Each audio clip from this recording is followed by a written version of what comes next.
execute game wildness. Throw a stack on the Bible, never Snapchat or took Molly. She fought through plenty, her and all her guineas. Yeah, we at the top floor, right there off through Henny. Yeah, oh no, I can't fuck with y'all. Yeah, when I'm with my squad, I cannot do no wrong. Yeah, saucing in the city, don't get misinformed. Yeah, they gon' pull up on you. Yeah, we gon' do some things you can't relate. Yeah, cause we from a place you cannot stay. Oh, you can't go. Oh, I don't know. Oh, back the fuck up. I get those goosebumps every time, yeah. You come around, yeah. You ease my mind, you make everything feel fine. Worry about those comments, I'm way too numb, yeah. This way too dumb, yeah. I get those goosebumps every time. I need that Heimlich, throw that to the side, yeah. I get those goosebumps every time, yeah. When you come around, yeah. Throw that to the side, yeah. I get those goosebumps every time.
D.I. Guess who's back? Still doing that shit, Andre? Oh, for sure. Yeah. Check me out.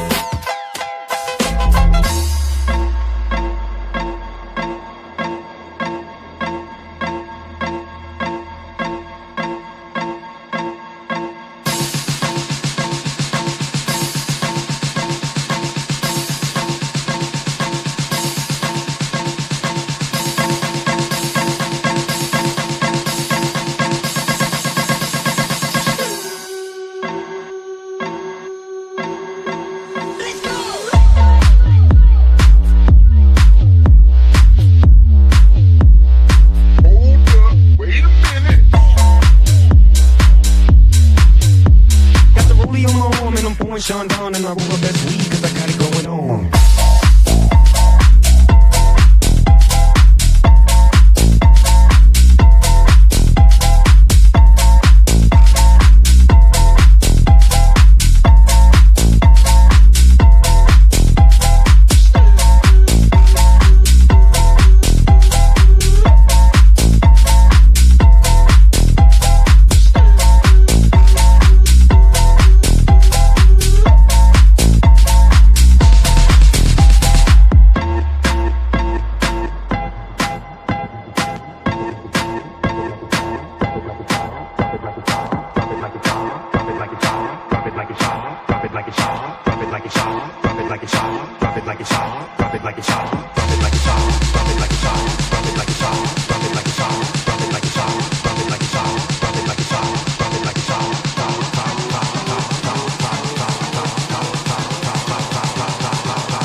And I'm pouring Sean Don and I roll the best weed cause I got it going on.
Məni zülmətlərə dustaq eləyib ağ gecələr. Bu nə əsrardır ki, qəlbimdə çıraqlar qaralır. Məni zülmətlərə dustaq eləyib ağ gecələr. Mənəm o fikri xəyallardakı məhbus əfsus. Elə bir aləmi rüyada qocalmaq gecələr. Necə karvanlara qəm yüklədi məxsus əfsus. Güneşin şövqünə dək zülmünə qalmaq gecələr. Necə karvanlara qəm yüklədi məxsus əfsus. Güneşin şövqünə dək zülmünə qalmaq gecələr. Mənə çox çəkdirəcək dağlara bir bağ gecələr. Libasım ağqara torpaqda mənəm sağ gecələr. Bu nə əsrardır ki, qəlbimdə çıraqlar qaralır. Məni zülmətlərə dustaq eləyib ağ gecələr. Mənə çox çəkdirəcək dağlara bir bağ gecələr. Libasım ağqara torpaqda mənəm sağ gecələr. Bu nə əsrardır ki, qəlbimdə çıraqlar qaralır. Məni zülmətlərə dustaq eləyib ağ gecələr. Bu nə əsrardır ki, qəlbimdə çıraqlar qaralır. Məni zülmətlərə dustaq eləyib ağ gecələr.